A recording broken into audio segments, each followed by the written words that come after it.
যে আগের চাইতে অন্ততপক্ষে 3 গুণ 4 গুণ খারাপ হয়ে গেছে। এই কারণ হলো এই আওয়ামী লীগ জমানাতে 14, 18 ইসে তারা যা কিছু হোক না কেন, সেখানে আপনি দেখেন যে পার্লামেন্টে যারা ছিলেন মোরলেস তাদের একটা কোয়ালিটি ছিল সব দিক থেকে।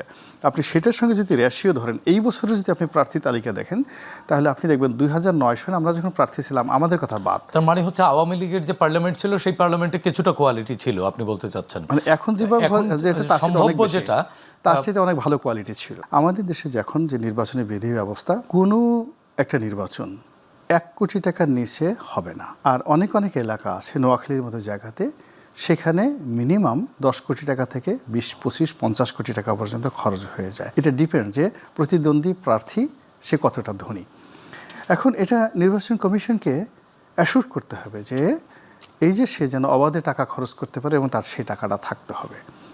এবং তাকে জিজ্ঞাসা করতে হবে যে আপনার ওই এলাকাতে, আমি জানি যেমন ধরেন আমার যে নির্বাচনী এলাকা, এখানে নির্বাচন করতে 1 কোটি টাকা লাগবে। আর যদি আপনি নোয়াখালীর বেগমগঞ্জ ধরেন, বেগমগঞ্জে নির্বাচন করতে 20 কোটি টাকা লাগবে।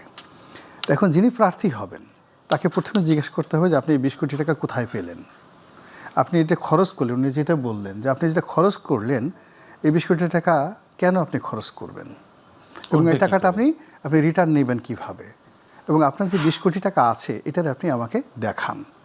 আপনার যদি বৈধ ইনকাম থাকে, 100 কোটি টাকা আপনার ইনকাম ট্যাক্স ফাইলে থাকে, ইভেন 20 কোটি টাকা থাকে, আপনার টাকা আপনি ছেড়ে ফেলে দেন, আপনার কোনো অসুবিধা নাই। কিন্তু আগে আপনি আমাকে বলেন যে আপনার এই নির্বাচনের টাকা আসবে, কিন্তু এখানে না করে সব জায়গা থেকে একটা শুভঙ্করের ফাঁকি। রনি ভাই, তাহলে প্রশ্নটি যে জায়গাটিতে আলোচনায় ছিলাম সেটি হচ্ছে যে আসলে এই যে মানে আপনাদের দুজনের আলোচনায় দেদারসে স্বতন্ত্র প্রার্থীদের মনোনয়ন বাতিল হয়ে গেল, তাহলে কি উৎসব থাকলো?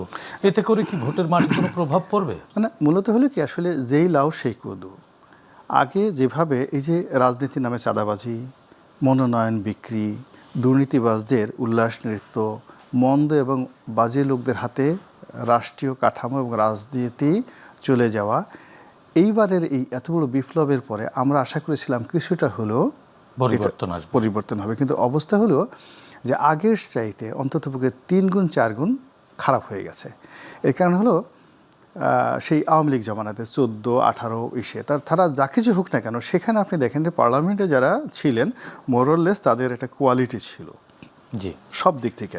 আপনি সেটার সঙ্গে যদি রেশিও ধরেন, এই বছরে যদি আপনি প্রার্থী তালিকা দেখেন, তাহলে আপনি দেখবেন 2009 সালে আমরা যখন প্রার্থী ছিলাম, আমাদের কথা বাদ, তার মানে হচ্ছে আওয়ামী লীগের যে পার্লামেন্ট ছিল সেই পার্লামেন্টে কিছুটা কোয়ালিটি ছিল আপনি বলতে চাচ্ছেন। মানে এখন যেভাবে সম্ভাব্য যেটা তার সাথে অনেক ভালো কোয়ালিটি ছিল। মেজাজটা এমন গরম হয়ে যায়, থাকে গুলশান বনানীতে 10 লাখ 15 লাখ টাকার বাংলো বাড়িতে ভাড়া অথবা কিনে, সে বলছে যে তার বাৎসরিক ইনকাম 7 লাখ টাকা, চড়ে 10 কোটি টাকা দামের গাড়িতে। তো এই লোক 7 লাখ টাকা ইনকাম তার বছরে হয় কি করে? তো প্রথমেই চাপকানো উচিত, আচ্ছা মতো পিঠ লাল করে দেওয়া উচিত, যে পিটিয়ে যে তুমি যে বাড়িটাতে থাকো ওটার ভাড়াই তো মাসে 10 লাখ টাকা, তুমি টাকা পাও কই? তুমি এই 7 লাখ টাকা ইনকাম আসলে কোত্থেকে? এই যে অনেকগুলো জিনিস আসে।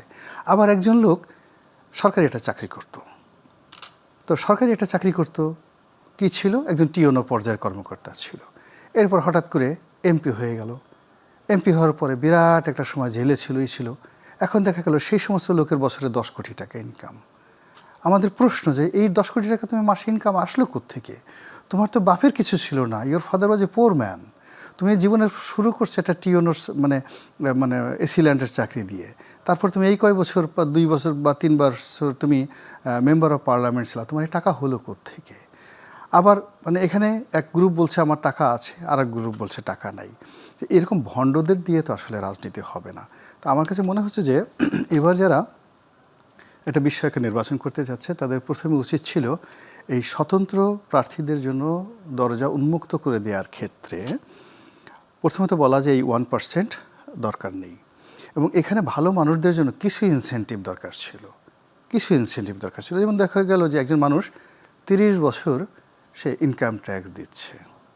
তো যখন আপনি 30 বছর ইনকাম ট্যাক্স দিচ্ছে, একজন মানুষ খুব ভালো রেজাল্ট করে MA পাস করেছেন, তো একজন লোক MA পাস করেছেন, ভালো রেজাল্ট করেছেন, PhD করেছেন, রাজনীতি করেছেন, সৎ হিসেবে আসেন, আপনি তো তার সঙ্গে যে SSC পাস করেননি, ব্যাংকের টাকা মেরেছে, সফল হয়নি, তাকে আপনি এক টেবিলে বসাচ্ছেন।